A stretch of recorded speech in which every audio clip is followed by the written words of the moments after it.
श्री गुरुवे नमः। मित्रों, आज हम इस वीडियो में नागवंश के विषय में बात करेंगे। नागवंश सन 150 ईशून्य से 285 ईशून्य वाकाटेको के लेख में एक भारशिव राजा का नाम आया है और वहां उसका उल्लेख इस प्रकार किया गया। महाराज भवनाग पुराणों में आंध्र और उनके समकालीन तुषार मुर्दंड राजवंश अर्थात वह राजवंश जिसे आजकल हम लोग साम्राज्य भोगी कुशन या कुषाण कहते हैं के पतन के उल्लेख के उपरांत यह वर्णन आता है कि किलकिला के तट पर विंध्य शक्ति का उत्साह हुआ। यहाँ उल्लेख बुंदेलखंड के वाकटक राजवंश से संबंधित है और किलकिला वास्तव में पन्ना के पास की एक नदी है। पुराणों में विंध्य शक्ति के आत्मज किस शासन का महत्व बताते समय आरंभ में नागराज वंश का वर्णन किया गया है। इस नाग राजवंश का उत्थान विदिशा में हुआ है, जो शुगों के शासनकाल के उपरांत या राज्य प्रतिनिधि का प्रसिद्ध निवास स्थान का केंद्र था। आंध्र के राजा सुसरवन जो करो राजा को बंदी बनाकर उसे समय शुंगो शक्ति का जो कुछ अभीष्ट था वह सब नष्ट करके, यह कथन उसे सुन शक्ति के संबंध में है जो अपने मूल निवास स्थान विदिशा में बस रही थी। उक्त स्थान पर बस रही थी। आठ संगों के पहले और बाद में विदिशा में जो नाग शक्तिशाली हुए थे उनके विषय में आए हुए उल्लेख का संबंध आंध्र और सातवाहनों के काल में होना चाहिए, जबकि सातवाहन लोग दक्षिणापथ के सम्राट हो गए और यह ईसवी सन से लगभग 31 वर्ष पूर्व का है।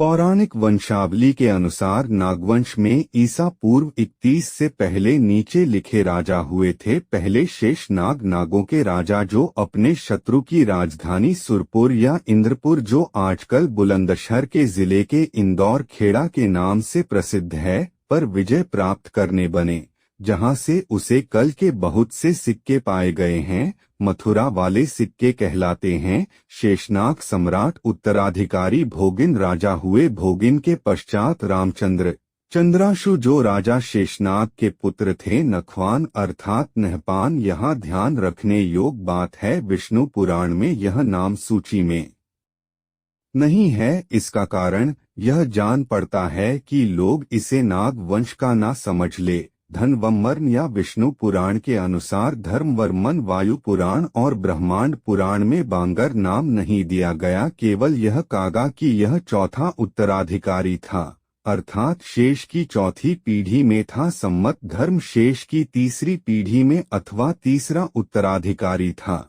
इसके उपरांत परवर्ती राजाओं के समय में पुराणों में निश्चित और स्पष्ट रूप से विभाग किया गया है। भागवत में तो पहले दिए गए हुए नाम बिल्कुल छोड़ दिए गए हैं और वायु पुराण तथा ब्रह्मांड पुराण में कहा गया है कि इसके बाद के राजा शुंग राजवंश के अंत होने के उपरांत में हुए थे, अर्थात इस कल के उपरांत हुए थे, जबकि वे सातवाहनों ने नहपान पर विजय प्राप्त की थी जब वे मध्य भारत में आ गए थे और जब उन्होंने कण्वों और शुंगों पर विजय प्राप्त कर ली थी। शुगों नागों के इन परवर्ती राजाओं के नाम भूतनंदी, शिशुनंदी, यशोनंदी।